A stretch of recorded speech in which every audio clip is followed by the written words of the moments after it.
Welcome to another edition of Real Spit from a Gangsta going to jail.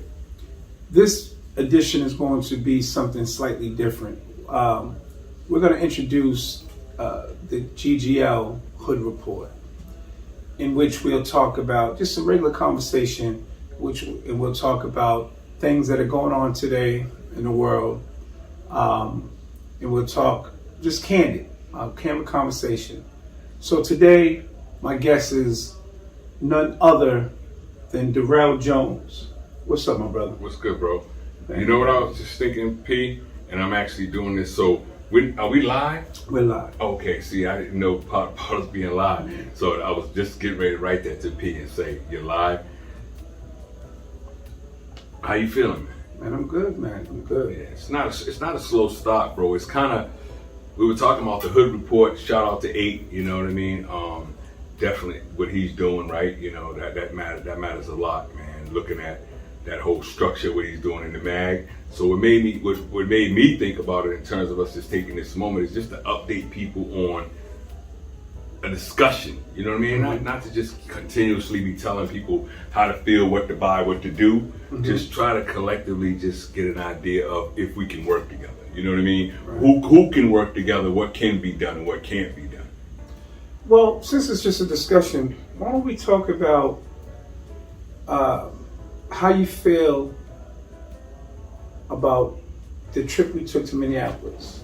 How was that being in the midst of everything before the verdict came out with George Floyd? How did that make you feel to be a part of history? Oh man, that, you know, not just the idea of the moment of the verdict itself. Most people are looking at the verdict, right? I didn't really look at the verdict because all I can think about when I think about the verdict is that George Floyd's not here and that this guy got a fair trial. You know, compared to the rest of us, man, that's why I'm saying that message. As brothers and sisters sitting in jail right now, we didn't get a fair trial. We didn't have the publicity. We didn't have the experts and the money that got invested into his case. We actually gave this man a fair trial and took George Floyd out of it. You see what I'm saying? So it should never be argued whether he got a fair trial. You know what I mean? He did. But him having that fair trial doesn't bring back George Floyd. Right. And what I got out of it most, besides the brothers, you know, we'll talk about that, but I think my moment, bro, was talking to his daughter.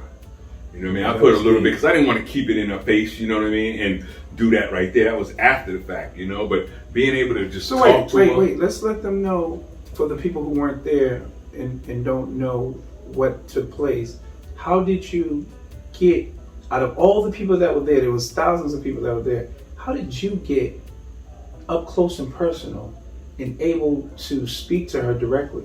I know it was the oddest thing because that's what the media, they were asking, you know, trying to get the pictures or whatever, they were holding her. And I was walking and me and the security brother was talking and he was hearing what I was saying about innocence, you know, whatever. We were talking about, remember I was at the podium talking about innocence, one of those interviews. And I walked on around the corner and at that time was me, Al Sharpton, who was it? It was me, Al Sharpton, and Jesse Jackson.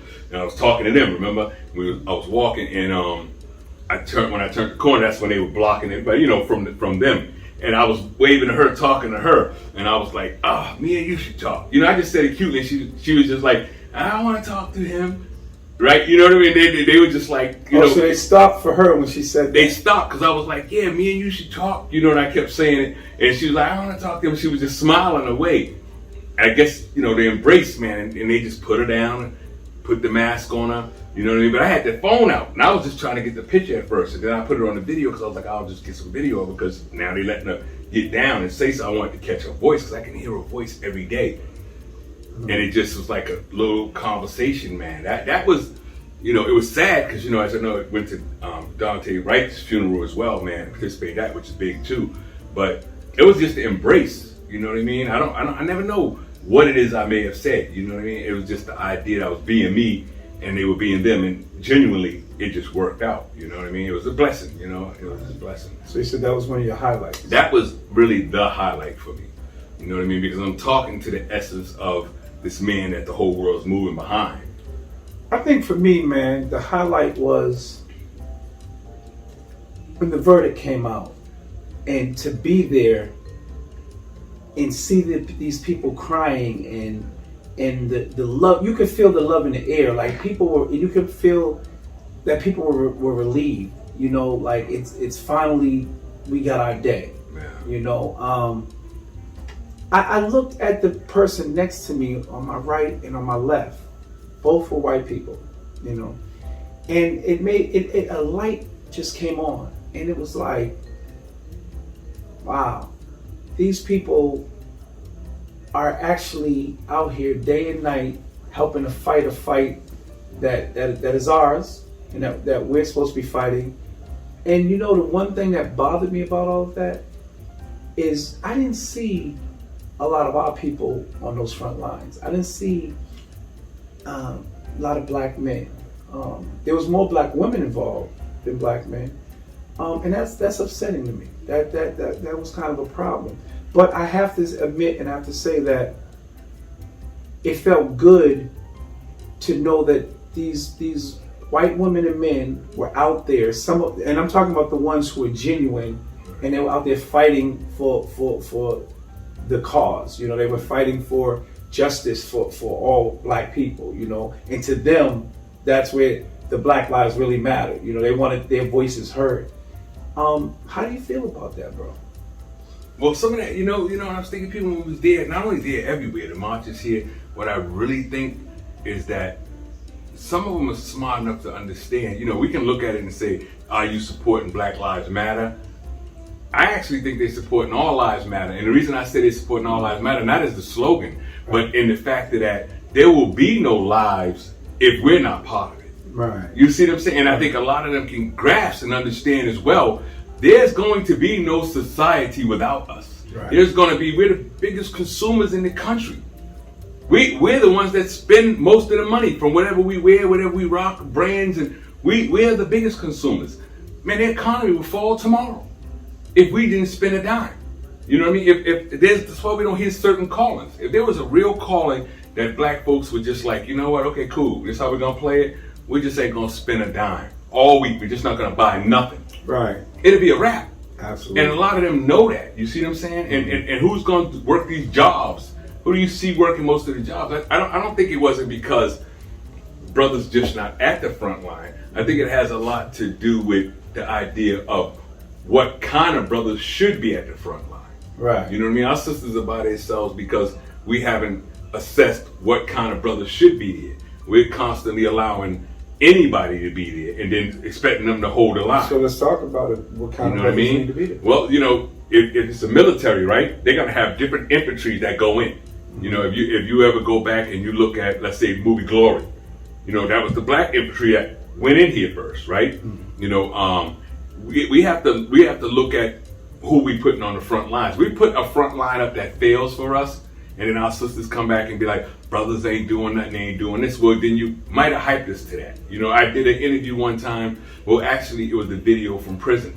And I meant it in no terms of disrespect at all. But back then I was saying, when I would hear Beyonce say, I need a soldier, and I was really listening to that song in the joint, I was going, now, if I emulate that, it'd be totally different than what she's really living. Because Jay-Z's not out there being a soldier. He's already got his money. He's chilling. He's not going to be out here busting shots. He might send somebody, but he's not doing that. Right. And when I would hear that and I go, okay, if you encourage us to do that, it's a lot of brothers sitting in the joint because somebody believed in that, right? Mm-hmm. The brother didn't just do it himself. You know what I mean? He might have had a girl or a homie or whatever, and they were getting the benefits of that. You know what I mean? So if you see me in a fly ride, or you want jewelry, we got jewelry, and you getting money and I'm getting money, but I'm living that lifestyle, there's risk in that. You know what I mean? So we wasn't our own best advisors, so we can't just let sisters as well just be like, brothers are messed up. Nah, some of it is participation in what brothers became as well. By, you got to be in a brother's ear too, encouraging them to do something different. In order to expect something from us different, you have to also be an encourager to that, Sitting here reflecting on our time in Minneapolis, I have to be honest, man. I don't know why I didn't say this in the beginning. One of the best times for me, honestly, and I gotta smile when I say this because I don't think I've ever even told you this, but the best thing to me, man, was seeing you. We went down there for a whole different cause, right? And to see you tell your story to so many people and the way it affected them when they heard it, it was like, it felt like you was my big bro at the time. I was so proud. And I think I did say that to you at one point. I was like, D. I was in the back like cheering you on, because watching you captivate the audiences the way you were.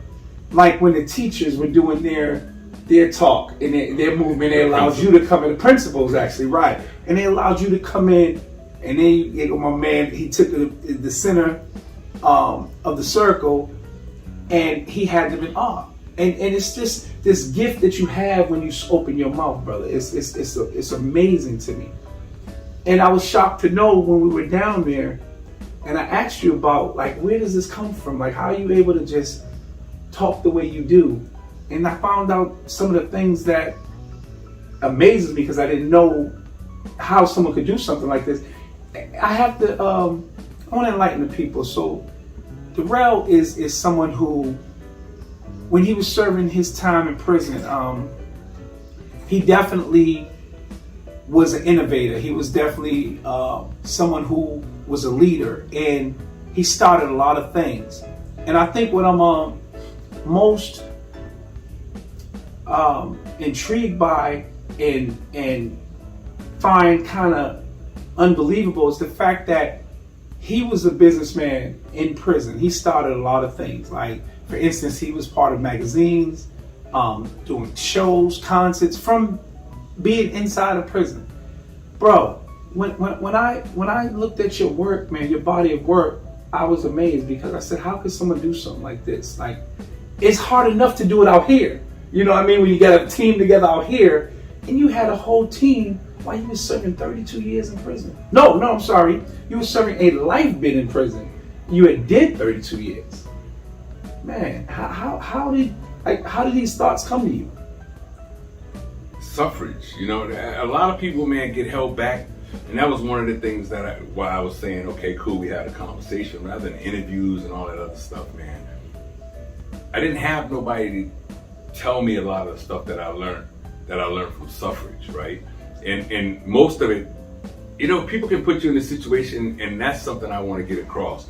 Talented people that good communicators, young brothers, man, you know, that may dress a certain way and they look good, and you know, things that bring natural hate, right? Mm-hmm. You know, you would hear a lot when you can communicate, or you just develop it, or just part of you, right? Like, you know, I wasn't a ball skill guy. Some people would work out all day. Some dudes are good runners. You know, Washington Park, you can name the names, like such and such was a baller. You know what I mean? Mm-hmm. Such and such, you know who they are.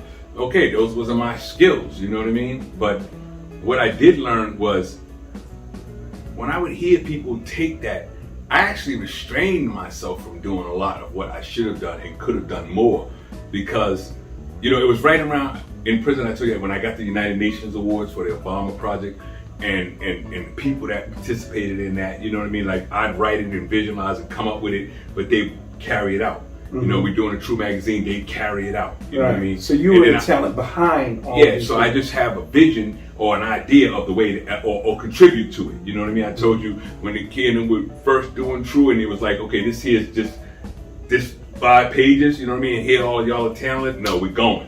You know what I mean? We're going. And from there to the radio stations, or putting one across, just doing it myself, right? Getting it done.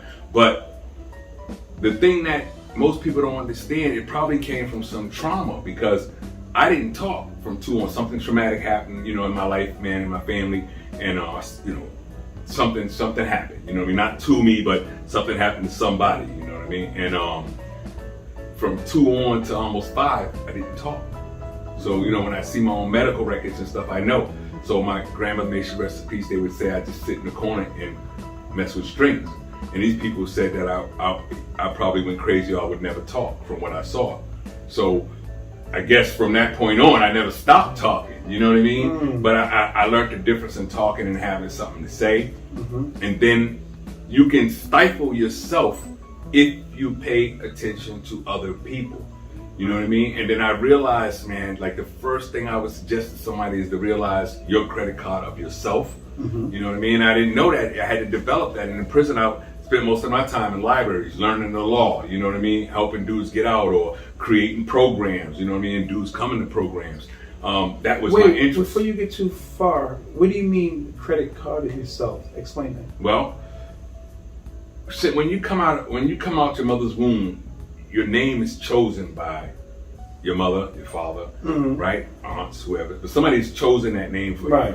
Then after that, the second part of your life, you know, from 2 to whatever you're doing is you're going to wear this. You're 5 years old, you're not telling your mother what you're going to wear. You know what I mean? You're trying to work towards later on in life your Adidas and all. But right now, you're doing it the way people want to do it. But it is your life going on. But you don't have no calls in those. You know what I mean? Then by the time you get into school, you know, and you're going to junior high, whatever you're going, that's set up structured too. You know what I mean? So the most you hear is like, be good, be smart. You know, if you do the right thing and be good and be smart, you know, you can be somebody. Right. It took a long time for me to really look at that and say, nah, that's totally wrong. Those lessons are all wrong. Somebody has been able to use my life credit card and make decisions for me for so long. And then at 18, just going to prison falsely for those 32 years, somebody used my credit card again and said, hey, listen, we're going to charge it up on his life. So when people just continuously were charging things up on my life, this is the first time that I said, nah. While I'm sitting in the joint, like, nah. Then my motto is going to be outbuild them. You know what I mean? No matter what somebody come up with, all the hate, whatever we do, I'm just going to outbuild you. I'm not going to respond. I'm not going to, because I never saw the contest get won. If we probably went to everybody that ever was in the joint, you said something earlier, right? And you were talking about the penitentiary. Man, I don't look in the penitentiary about the reputation of the penitentiary. That wasn't a contest for me to win. There's no doubt in my mind that I wasn't competing for the hardest dude in the joint. You know what I mean? I might have been competing for who's gonna be the smartest dude, who's gonna know this law or whatever, and that was my world. But I definitely wasn't competing to be the best baller because I knew nobody was coming in there pulling out ballers. Right. I wasn't trying to be the best fighter because nobody was coming in there pulling them out. Right. And really, you know, if you put it together, everybody would have a different view out here as who was the realest in the joint, as though somebody else has to validate who's the realest. Right. But in reality, a lot of the realists are still in the joint because those are dudes who were being real, so real that a lot of dudes, I know dudes in there that had 5-year bids and then turned around, that's a 20-year bid because they stabbed somebody in the joint, or they had to get an assault on the cop, or they moved with somebody and made a move that they might say, damn, we all in. And then that brother's still in jail, still sitting in DDU, still 10 years in the hole, and then everybody else has gone home. I don't see nobody out here rocking those shirts all day saying, bring that brother home. Right. You see what I'm saying? You see particular brothers come home that might have got that. You know what I mean? Mm-hmm. So look at Joey. You know what I mean? Look at Joseph Bennett, right? And you say, people will look at it different ways. Some things may fear people, right? So you look at it and you go, yard time entertainment. Well, really, it's a great concept. You see what I'm saying? Because he's more involved in that. You know, brothers I feel comfortable saying, spend his time in that environment. You know what I mean? Mm-hmm. Different groups, different brothers, and he's in that environment. And he was a good ball player, you know? But the point was he comes out and he says, here's a platform I'm going to make. Okay, now you got a platform for the street, but we need every platform. You understand that? Mm-hmm. Now, if he opens a door for you, we also need attorneys to go with that door. And if he opens that door for, we also need people to be able to encourage your family to show them how best to support you. There's no marketing plan, so that's why I said I'm gonna do this bad boy of good talk, because I don't see nobody really. There's so many brothers, man, that are educated out here as well and know the law. Brother Fox, there's a few. You know, I'm waiting on them one to come out. You know, Ricky McGee. That's all we did. But who's really sitting in the hood holding classes and going back to the families and say, this is how you save money on a lawyer. This might be the campaign we need to get the brother out. This is the way you need to go. That's not going to work. You might waste money here. We still got families in the hood and dudes, girls, and people that love them trying to get them out, right? Really trying to get them out. And what do you think is going on? They don't know. So they got to go through that process and go through the court and find out. Why should they have to find out when there's so hundreds of us out here that did it forever? We should be informing them. That's like us saying we know that they picking slaves up at the shore and we're just standing on the mountaintop over here like, yeah, they doing something down there. Mm-hmm. No, they snatching slaves, man. So we have to be able to give that back, Pete. You know what I mean? So that's why I said that credit card. This is the only time in life when you free, and the best thing is to free yourself, because a lot of times us that come back to haunt us, bro. And once you free yourself, you use your own credit card. Whatever you're gonna be, you be. That's all that's left in life. If something's wrong to you to be you, based on what everybody else gotta say or their opinion, you still never got a chance to be you. You can never look somebody in the face and say, man, I'm me. Not if it's based off of somebody else's concept, because usually when you're doing something hard or something different, or you're getting better at it or at your best at it, that's when you're mostly distracted by what's around you telling you that you're not that. That's probably mostly when you are that. Right.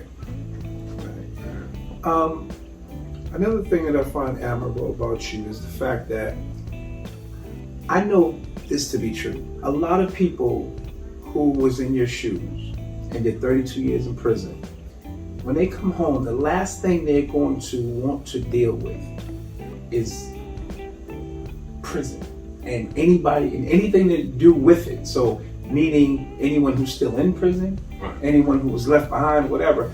But you have made it a life mission now to fight, to continue to fight. You won your fight. Now you could sit back and, hey man, go on with your life and vacation for the rest of your life. This is why I applaud you, because you didn't take that stance. What you're doing is you're still fighting for those brothers and sisters that are left behind, who are still in prison wrongfully, and they're innocent. And you're giving them a voice and a platform to get a chance to have someone stand up for them on this side.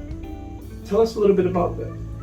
I don't even look at it like I'm giving them a voice. I just feel like I'm bringing them a mic. They got a voice. Like I couldn't be heard, and I could have been saying the same thing while I was in there. It's being able to present a mic. You know what I mean? And for me, it's the only way. It's okay. Why is it not understood on this side? You know, I'll get that a lot. Like, oh man, you know it all. You want to do this and you want to do that. I want to do it because it's my calling to do it. I really want to help the people that I want to help, because I see the other side of it. I don't just see the dude in jail or the young lady in jail. I know what it was like losing one of my sons, or losing kids and losing family, and coming home to nothing. I want them to get home a little sooner so that their family don't have to. You know how many mothers, man, out here probably died on the deathbed and all they wanted was, damn, I wish my baby was home. Yes, absolutely. You understand? You know how many brothers were in there and sisters that's in jail, that those nights come when they come and knocking and telling us that, and that's the bottom line. You know what I mean? They're sitting there like, damn, that's the moment I should have been home, right? So let's look at, like, what's the difference in doing that than what they did to me? And I'm using that example as this. If somebody does something to somebody in the hood, right, and you got any kind of rep, or not a rep, you got the right brother or you got the right crew, somebody's coming back for you. Right. You understand that? Like, yo, I'm not taking no shorts. That's right. And I don't understand the philosophy, because we're not taking no shorts from each other. Right. Let's just say that. But we're taking a lot of shorts from the government, departments, corrections, the people that had us hostage. That's all shorts, because that's worse than a brother you talk about, he disrespected me, man. He said something out of bounds, like what he said. Right. These people not only took us hostage, but 32 years, I like shit they said. You know what I mean? And neither did you. But we're not remembering, like, what's the payback for them? So I understand, like, I'm not an atom bomb. I can't just blow everything up and just deal with it. So my thing is, okay, this is what you did to me. The only thing that will pay you back for what you did to me is the main thing you hate most, and the reason that you have us in prison, black freedom. So if I could get somebody free, or I could talk it up, or put a light on somebody and somebody can get out, or I can just bring the idea that there's somebody in there, I'm paying them back. I'm getting mine. That's the short I'm not going to take. I'll take this other bullshit. I'll take slant. I'll take whatever else you're going to throw, because that ain't going to really mean that. It didn't get me out of prison. It didn't do nothing for me in prison. It ain't going to do nothing for me outside. I don't hear it. I'm deaf to that. You dig what I'm saying? I'm deaf to that. But I know that short that we take coming out here and letting them slide, you never saw nobody, not that I'm suggesting, but you never saw nobody run up to the prison, you know what I mean, and start gunning the prison down or shooting the building up because they hated it so much. Right. A dude will snap on who he lived with. Right. Kill somebody down the way because he snapped because he's so frustrated. That's right. It's never back to that way. And all those prison yards and guards live right in those same areas, right? Mm-hmm. That's not how we got to pay them back. We intellectuals too. with people that know how to build things. We got so many organizations and so many people, but we got so much division in our organization. Now, how does organization and division go together? It doesn't make sense to me. Right. You see what I'm saying? If you got an organization, you got an organization. Organization means organize that. Organize and you know what I mean? As one. Which brings me to that point that I want to talk about, because that was the main thing I want to get across, right? And I can look at brothers and sisters when I say this, because this matters to me. This is something that I learned. And so I'm going on a hiatus in order to do something bigger. And I got a great opportunity, as you know, from yesterday, so I'll tell you all about that as well. No man's a prophet in his own land. Don't ever forget this. In the Bible, some of the pastors that'll see this, they'll tell you, in the Bible, the reason why it says no man's a prophet in his own land is because when Jesus was Jesus, bro, like when Jesus was really Jesus and known as Jesus and the whole world's following, every time he went back to his hometown, they would just be like, oh, that's the carpenter's son. He could never be great in his home because they could only recognize what he was. Although he's Jesus, they could only recognize him when he came back as the carpenter's son. You dig what I'm saying? Yeah, and I'm saying it's not about just being in Boston. It's the point that wherever you're from, if you're stuck there, 9 out of 10 times the people would recall will not allow you to be your own Moses, Jesus, you understand, Harriet Tubman, because in their mind, you're going to always be the carpenter's son. Right. And the only one can change that is you. And a lot of people say you got to leave Boston. You know, I've been hearing that so much when I was in the joint. Man, you got to get out of here to be anything. You know what I mean? No, you don't have to leave Boston to be somebody somewhere else to be something. You know what I mean? All you got to do is get up in Boston. Don't leave the shit. Get up. Take your position. I mean, that's all somebody can do is just try to knock you off. It's life and death in everything we do. But take your position, man. If you selling water, make up your mind and say, you know what? I'm selling water. Might look small, bottled water, but yeah, I bought 50-cent bottled water and turned it to $1, and that's my hustle. I got 50 cents more. No matter how I get it, I'm getting it the right way, and I'm getting it with my mind, what I need to do. And we're not allowing nobody to do that. You see what I'm saying? We're not allowing it. It's constant carpenter's son. And that's what I seen coming out here. Like, yo, you know what? It's not so much, unless you can promo off somebody. You know what I mean? Now, that's crazy. Well, I agree with that statement, and I know it to be true. For one, a lot of people have been saying, it's funny that you came in and said that took that right from the Bible, because that's what everyone has been saying to me for the past 3 years now with this Gangsta movement. Man, you'll do so much better if you leave Boston and go somewhere else and start up there. And they're probably right, because every time I go out of town, it's a lot of love. You know, it's and they definitely. But like you said, it's not just a Boston thing, so I'm glad you put clarity on that. It's anywhere you are. If you're in your hometown, your homeland, they're not going to allow you to be great. And sometimes you have to get up and go and you know, spread your wings a little bit in order to achieve that greatness. I get that. But the one thing that I have a problem with is the brothers that you grow up with, or your friends that you may have been locked up with, whatever it is, right? That statement rings true, brother, because a lot of times, let's just be real, they don't want to see Diamond shining. Now, your name is Diamond. That's supposed to be what you're all about. You're supposed to be about that shine. And you have been. But there's a lot of people who would rather throw salt on your name and like you said, you talk too much or you think you know it all and all that, instead of taking the time to listen to some of the things that you're really saying, because what you're saying makes sense. And you are showing by example how we need to learn to come together. And I say that because you afforded me a great opportunity in our new partnership that we formed. And I want to talk about that a little bit, because I think that is huge. And the few people, I haven't told everyone about this yet, but the few people I spoke to, they see the picture already clear. And they're like, man, that's huge. So what I'm talking about is the Gangsta Gone Legit Innocent Edition. That was something that you came up with and brought to my attention. And I loved it as soon as you told me about it, because I seen the picture. I knew where you were going with it. Why don't you explain what that means? What's the innocent edition? Well, let's just go to the reason of the innocent edition. Let's do that. You know, we were passing, doing what we were doing, man. We both get to chat over here. Who don't like who don't like what, who not to deal with, and so on and so on. And then for me, it was going, well, he's gonna be in that position. He's gonna make it happen regardless. But there's a whole bunch of people, man. All he needs is another idea to add to it and some advancement and an opportunity to get it out there with some support, right? Mm-hmm. So that's what motivated me, like anybody, right? And that's the whole point. I never be particular about a person, you know what I mean? Or who I'm gonna deal with. Or every time I get that, man, I don't deal with that dude from that hood over there, that dude. And then dudes take that back to me, like, you know, like, man, you dealing with them dudes. Yo, it's an individual choice for me.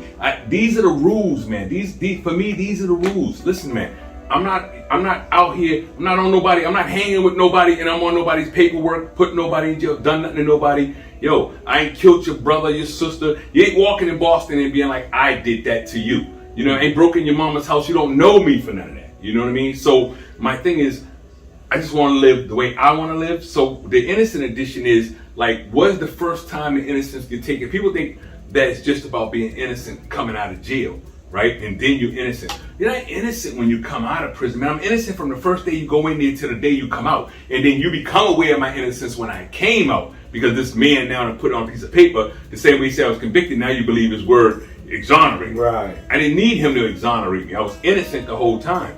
And just like other brothers and sisters that are out here. But the innocent edition really is about how they invade our innocence all the way through. When you want to be something and somebody is curtailing that and stopping somebody young from being they're victimizing that person. You know what I mean? If a sister's trying to accomplish something she's trying to accomplish and do, and a brother's holding her back or she's holding her brother back, right? You convict. Those are convictions, man, for what people could be. That's what it means. You know what I mean? So the idea of the innocent edition is for us to be able to say, no, we got to exonerate ourselves.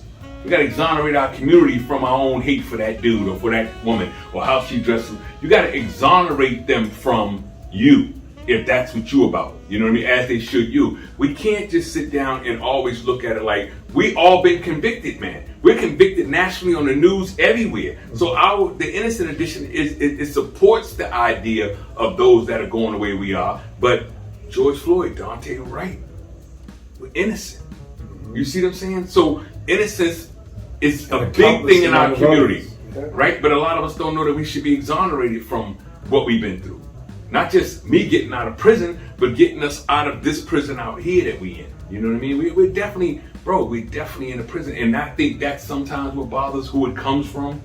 But I feel good about it all the time. I never pay attention. I always feel good about it because I feel like good company. Hey, nobody was listening to Moses, nobody was listening to Jesus, nobody was listening to Muhammad, and nobody ain't even listening to God, actually, if we look at it now. So everything that everybody's talking about, I go, hey, listen, if they can't be listened to, I'll do just fine. If you don't want to listen, cool. We help who we can help.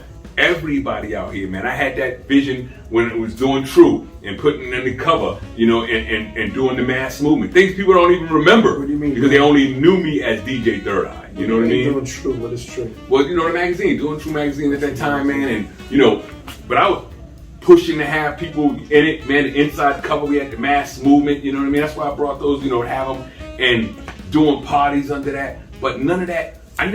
You said Diamond earlier, you don't see me use that out here, you know what I mean? And you don't see me use DJ Third Eye, you don't see me running around with a True shirt, you don't see me running around with none of the things I've done, shirts, right? Because that's already been accomplished. I know, you know what I mean? I know, I can sit back and tell myself I already know, but what can we provide now? And I like that about you. What can we provide now? Who can I turn on now? How can I take my suffering and say I can't use it all? That's what selfish knowledge is, if you can't use it all. You see what I'm saying? I can't use it all, man. So if I'm born with a vision to have an idea and I say I can make this person's company better, or I know how to promote this person, or everything that they're doing over there, knowing how to talk into that door to get their commercial on TV. I literally know how to do that. Right. I know how to promote you. You know what I mean? Right. And without me being a promoter. But the point was, I know how to do it. And I know how to talk to different forms of people. So I want to use that for somebody else. Although people may think they put you in a position to be like, man, I'm gonna make this so hard, so difficult, man. I'm gonna try to shut down anything the brothers are saying, right? If you're gonna have the people that need it, and that's and if they get it, I'm happy with that. It's not me. It's the gift of the suffrage, man. It's what was done to me that produced where I am. No different than slaves want to get out of slavery. Harriet Tubman didn't just sit down and say, I got the willpower to do it. You understand? It was given to us as a gift to say, I got to lead my people out of here. A black woman. You know what I mean? We all got these gifts, but it's hard to get everybody to chip in for our equal gift, our collective gift. And until we get that, we're going to be stuck. But those of us that know about this profit game understand you might not have to leave it, but don't let anybody tell you you're the carpenter's son or daughter. You dig what I'm saying? If you're a builder, build, and then let them come and mortgage out what you built, and maybe they need a place to stay before I let them tell me exactly who I'm supposed to be. That's real. That's dope. I like that.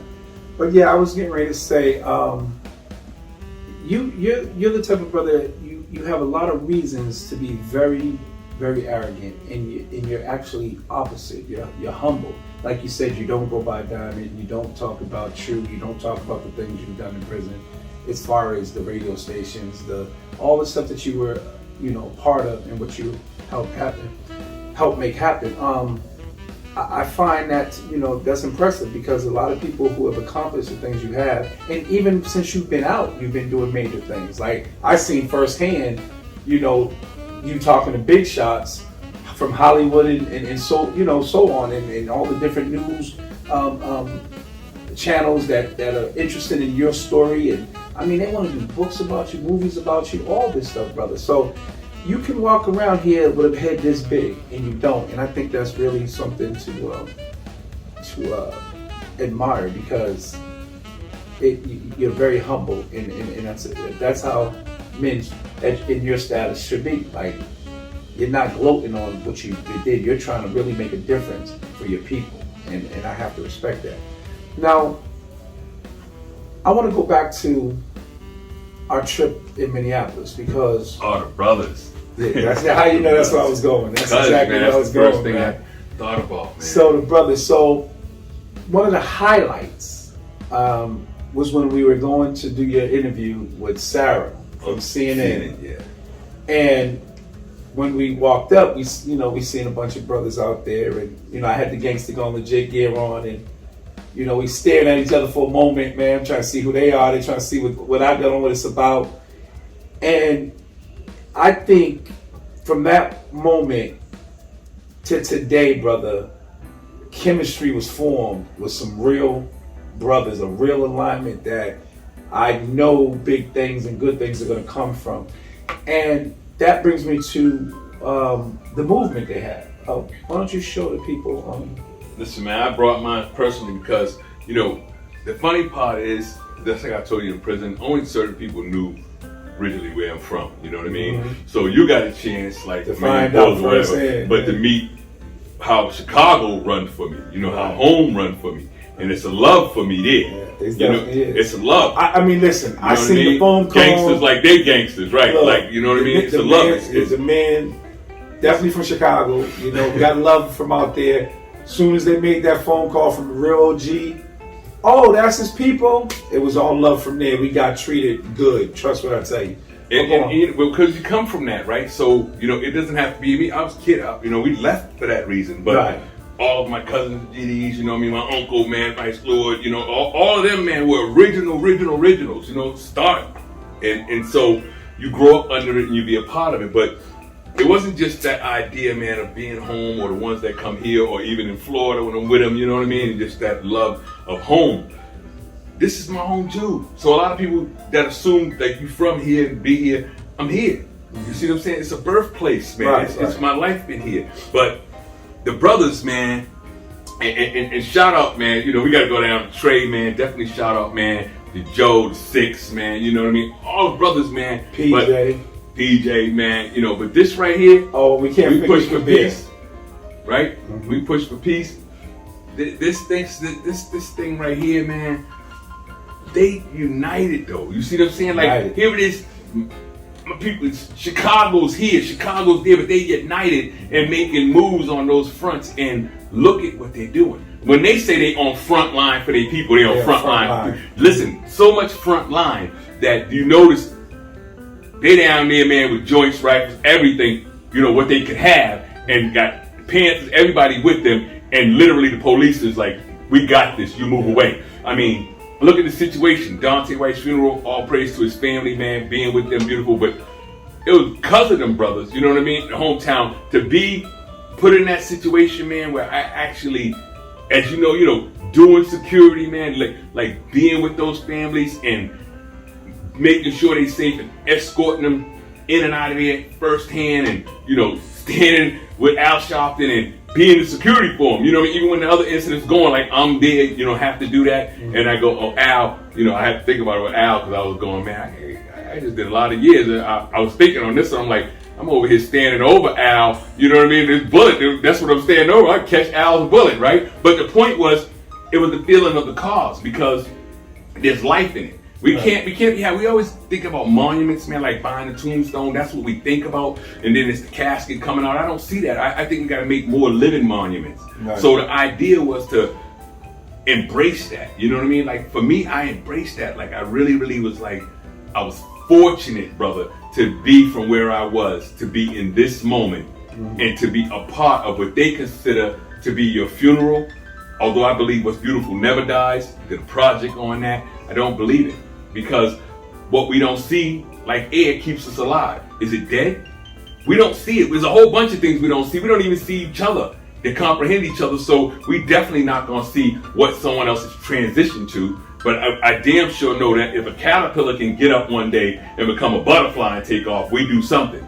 So I'm going, the brother that you think you put into the casket, the frame is there, right? But the idea, the spirit, that's what blossomed out when it happens to particular people. People look at it and be like George Floyd, not our people, but people look at it and be like he was on drugs or he was doing this and he really wasn't. What kind of life did he have? And what kind of life was Dante living? And what kind of life was these other brothers living? There's some bubbles you bust and they explode, man, and open the world up, right? They were those people. They were the people that we didn't develop. That we didn't know that inside of George Floyd there was something in him that would change the world. You understand it? But it happened anyway.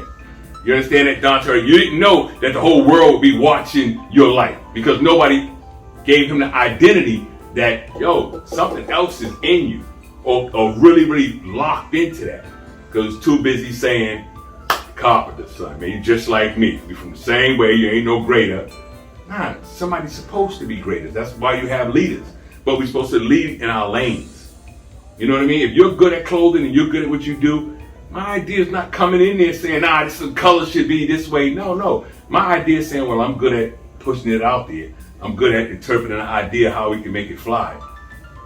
The next dude come and he put a soundtrack to that. I'm good at putting the soundtrack.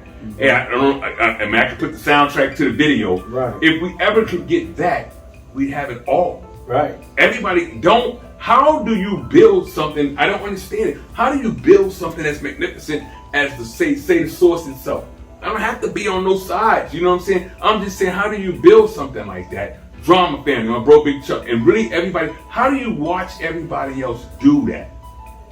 And then sit back on your lapels and go, wow, we put everybody on. Without really owning and telling yourself, we actually put Eminem on, we put Big on. We actually put a lot of people on because the source gave you an opportunity to see all these artists and to give them 5 mics, 3 mics, 4 mics. That came out this backyard right here. Is you saying that's the end of it? You understand that? You go from the wise guys, so many things have come out of here.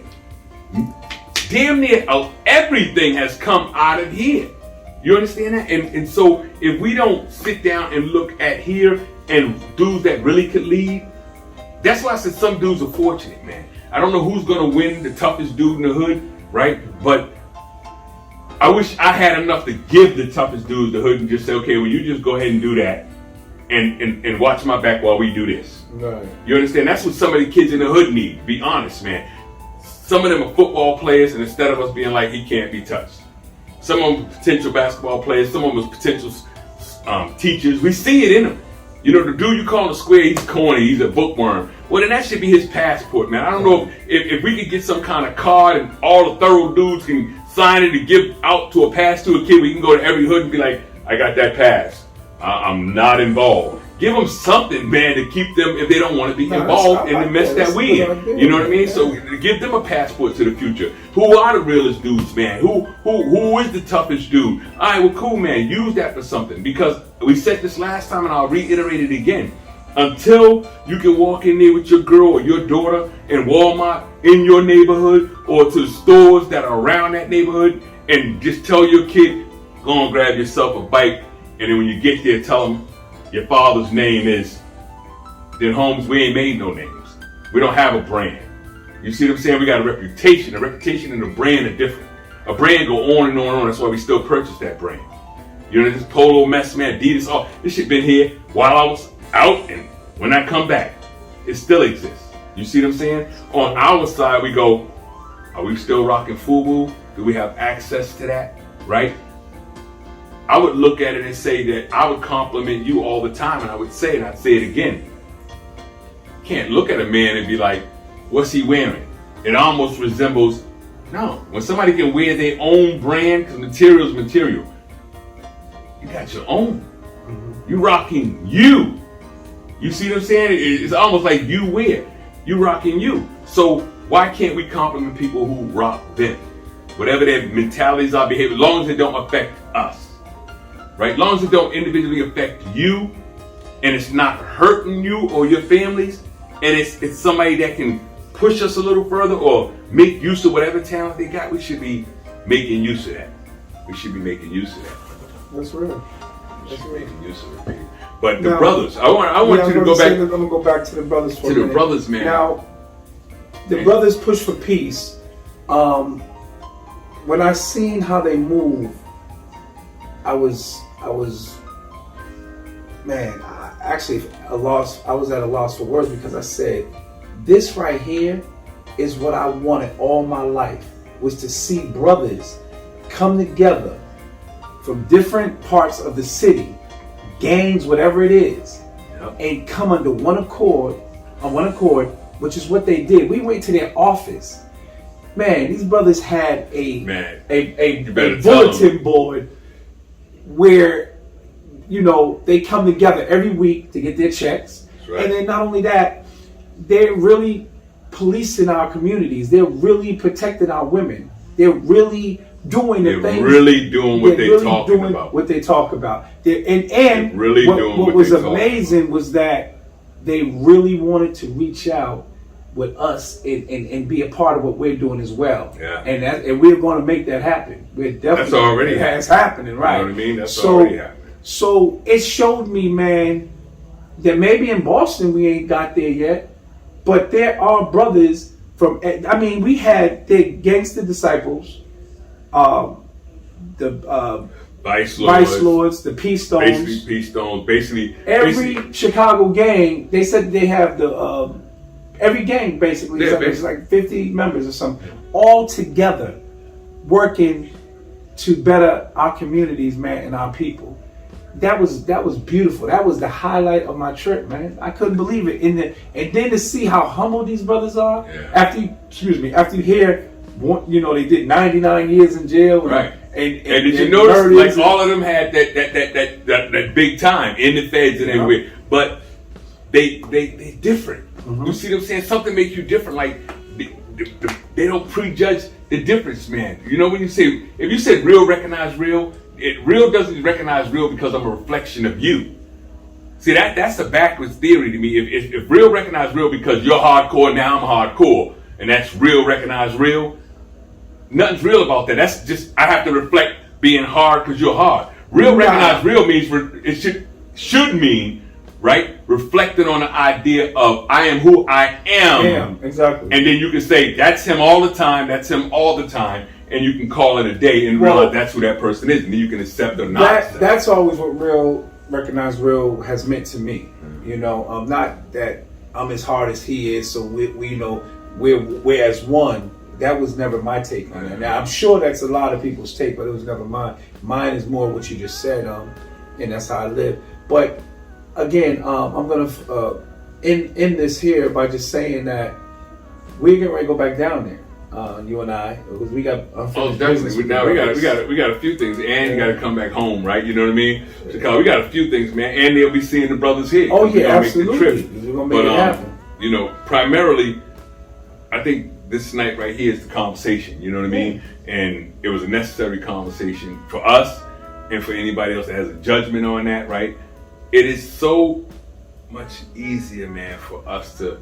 I mean, the idea is that I would love to have that credit card that doesn't benefit me, but be able to give it to my grandkids and be able to give it to your own children. You know, we should all, and be able to leave them something where they could say, my grandfather was, right? You know what I mean? My grandfather was. And you definitely don't want the legacy. I don't see how it benefit anybody else, because otherwise we'd have no more killings in our city at all if it was just a name.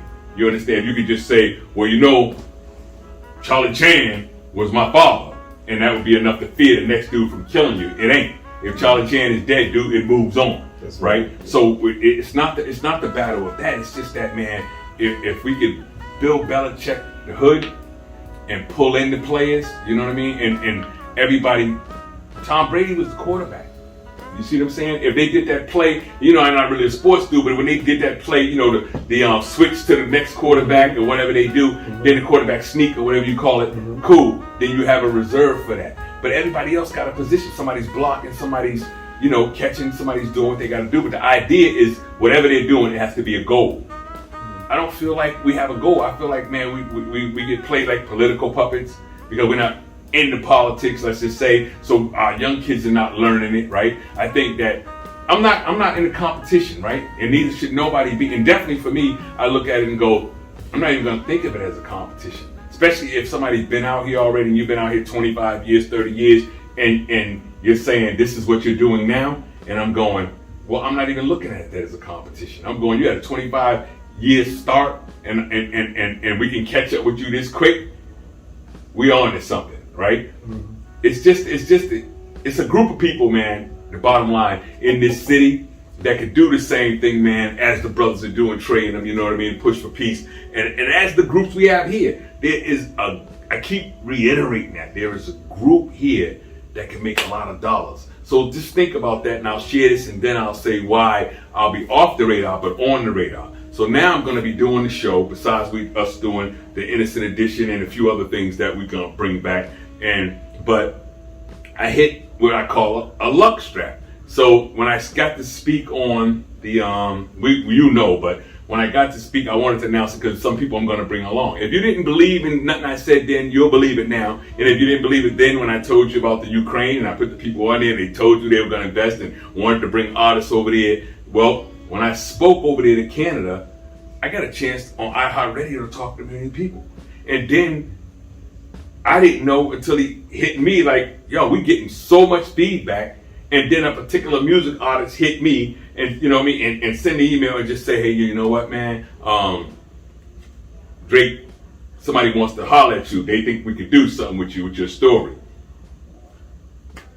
That link, because somebody listened or heard something they thought they could make use of, right? Mm-hmm. And for me to be in that position now to say, well, man, I'm going to get an opportunity to maneuver over here. Like, I'm an invited guest over there to do something. I got to get a passport, you know what I mean? So my vision should be further to think on that. But that was a gift. But I ain't no music artist. You see, I wasn't a music artist when I was doing none of the magazine or none of that stuff. I wasn't the music artist. Right. I enjoy seeing somebody else get on. So now it's like being back in the situation I was with Nipsey. You know what I mean? Exclusive videos people still ain't seen. I always keep saying it. Or DMX.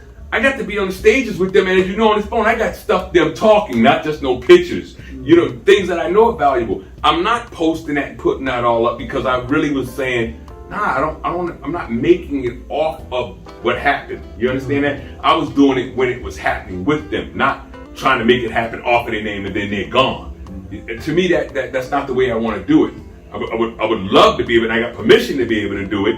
But I'm going, I can do it individually, and then I can bring it back up. But It's not this I thing. I thing would be me just saying, damn man, you're out of jail. You done talked enough. You done tried to reach out. You tried to create this, create that. You said your help. Now fall back, man, and go on a vacation and just live and wait until you get paid one day and go on about your way. You know what I mean? That's what I really could be doing, or really sometimes feel like should do it.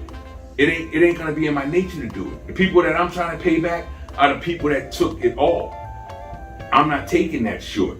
So I'm going to give my people back every bit of me that I can give and whatever else I can do. And if it's just a creative idea, or if you don't know how my mind works, come and see how it works. If I can advance it, bro, we're going to advance it. We're going to advance it. You know what I mean? And again, shout out to Joe, man. We got to get Joe up there. But this fam right here, man, this is real. And this training. Hold on, hold it up so they can see that. This training right here, we push for peace. But really peep it though. The training can go both ways. There's a project here that can be brought there. Right. You understand? Another office and say, hey, listen, man, y'all got this project, bring that here. Hey, we're going to train people up there and for that training. And we tell these people that keep saying they want to help us and about our life and what we need. No, this is what we need. Just give us the funding to help us for what we need. Well, you know, that's what we're working on, man. You know what I mean? We're going to bring it here and we're going to go out there. You know, we're going to make it work. But, is there anything else before we close that you want to discuss? Nah, man. I really am gonna. It's a hiatus without a hiatus. So I have to do the innocent convicts. You know what I mean? And I'm thrilled to be doing it.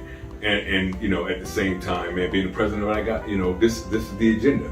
But at the same time, and not in my name movement, but also doing this bad boy and good talk and being in a situation, man, to have sponsors. And I kept telling people out here about sponsors. What that is, though. You know what I mean? I kept telling them about sponsors. So that's when I was telling this particular sister out here that's in the music industry. I kept saying, sponsors is the way. Getting the Adidas behind you, getting Nike behind you, getting sponsors, right? Mm-hmm. All right. So now I'm going. When people ask me dumb questions about like, when you get paid, and I go, y'all must not be paying attention. Because when I'm sitting back in the crib doing these Zooms, I'm talking to colleges, and as you know, I can cut the check because I'm getting the check. You know what I mean? $5 speak here, another $5 speak there. I'm getting it because I'm putting it back out. You know what I mean? And I'm saying, man, you know how nice that'd be to put somebody else on the platform and be like, yo, let me take this sister right here. I know you doing your thing, but on a platform I'm on, you understand that? Why don't you come over here too, and let's see if we can get you paid to speak. And then we have our speakers who can speak about what's going on in the city and wake everybody up to GGL. Wake everybody up to the, look at my sister Vicky Breedy. Shout out to Vicky, you know what I mean? Vic Breedy, man, that resilience, genetically resilience, where I rock that for a reason.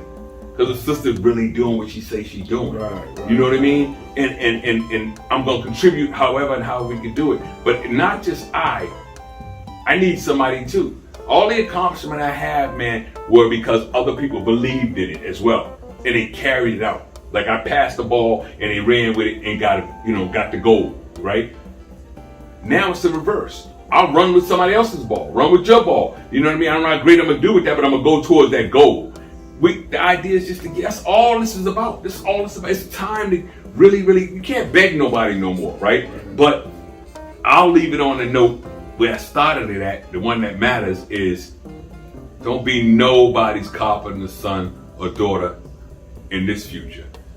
You be who you was born to be. You own that. If they take you out of here, whatever, they take that, but they don't take you. Never let somebody put you in a situation where they took you, where you ever have to be on your deathbed thinking like, damn, I could have been more. Just be more. Deserve that for yourself. Yeah. Let nobody chump you out of that. Man, those are good work. Those are good closing words. For those of you who see me yawn a minute ago, it's like 1:30 in the morning. Yeah, we just sitting up in here, and we just going. But yeah, I'm really tired. But this was a great conversation, and I'm glad you said let's keep it on that format, because I think you can cover so much more like that. Just an authentic conversation, man. Summarize. Yeah. You know what I mean? Your GGL, right? Hood report. That's what, you know what I mean? That's what we want, man. Who else got to give her, rather than a series or interview, We just give you weekly update on the Hood Report, man. If somebody got tribute or a mother got something out there, she's looking for a resource, or somebody's looking for a lawyer or something, man, ask those questions and, you know, bring that stuff up so that we can address it and find that resource, and then use the platform to be able to say, hey, yo, Mary, we got a resource for you. You know what I mean?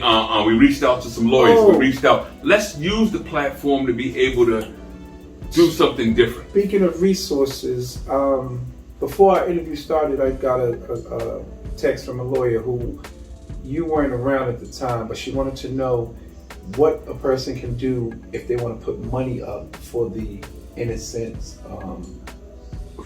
convicts.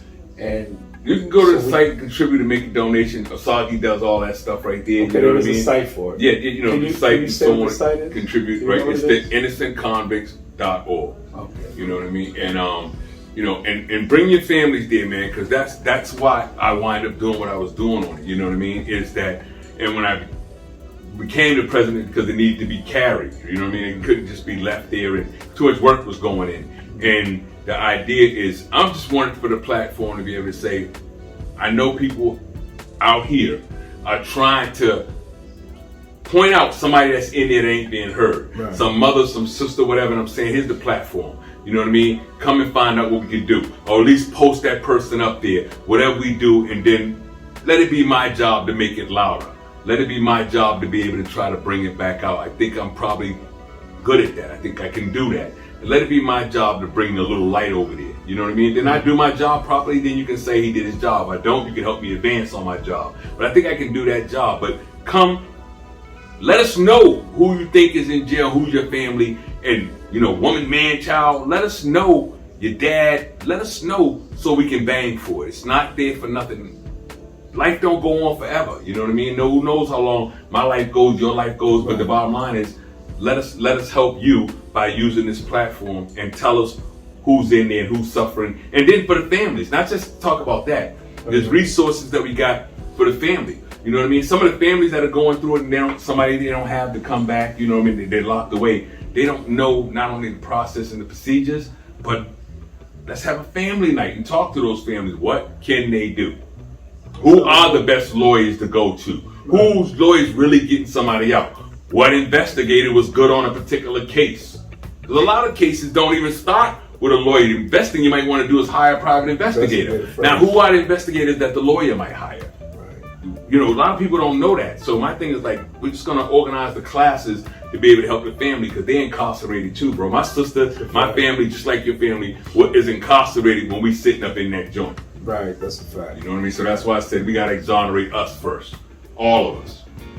All right, well, I want to shout out the brother for this platform, for the great ideas that he has brought to the forefront, for the work, the great body of work that he's doing, for fighting for these brothers and sisters who are locked down, who are wrongfully convicted, and they need someone to help them get their voice heard. And I just want to say that I look forward to this movement with this Gangsta Gone Legit, the Innocent Edition. I think this is going to be major. I can't wait for the product to come in, which will be coming soon. And I want to get that in everybody's hands, man. You know. But yeah. So until next week, this is your boy P, and this is Darrell. Your Hood Report. We're gonna bring that back to you. Peace, love, though. Peace. Let's grow.